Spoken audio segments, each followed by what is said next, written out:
Hi అండి, welcome to ఐరో home style cooking. ఈరోజు దోసకాయ టమాటా పచ్చడి ఎలా తయారు చేయాలనేది చూద్దాము. ఇలా ట్రై చేయండి, మీకు డెఫినెట్గా నచ్చుతుంది. వేడివేడి అన్నంలో నెయ్యి వేసుకొని తింటే పచ్చడి వేసుకొని చాలా బాగుంటుంది. ఇంకా లేట్ చేయకుండా ప్రాసెస్లోకి వెళ్ళిపోదాం. స్టవ్ ఆన్ చేసి కడాయి పెట్టుకుని 3 స్పూన్స్ ఆయిల్ వేసుకుంటున్నాను. ఆయిల్ హీట్ అయిన తర్వాత 1 స్పూన్ జీలకర్ర, 1 స్పూన్ ధనియాలు వేసుకొని మీడియం ఫ్లేమ్లో పెట్టుకొని ఫ్రై చేసుకుందాము.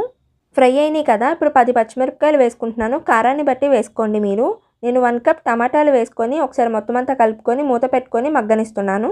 టమాటాలు పచ్చిమిరపకాయలు మగ్గిపోయినాయి కదా, నేను ఇప్పుడు ఇందులోకి నిమ్మకాయ సైజ్ అంత చింతపండు వేసుకుంటున్నాను. ఒకసారి కలుపుకున్న తర్వాత నేను ఇప్పుడు ఇందులోకి 1 కప్ దోసకాయ ముక్కలు వేసుకొని ఒకసారి మొత్తం అంతా కలుపుకుంటున్నాను. పైన పీల్ తీసేసాను, అలాగే సీడ్స్ కూడా తీసేసిన ముక్కలు వేసుకుంటున్నాను.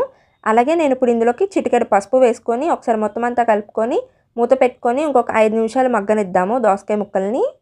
చూసారు కదా, దోసకాయ ముక్కలు బాగా మగ్గిపోయినాయి కదా, ఇప్పుడు నేను స్టవ్ ఆపేసేసి చల్లారనిస్తున్నాను.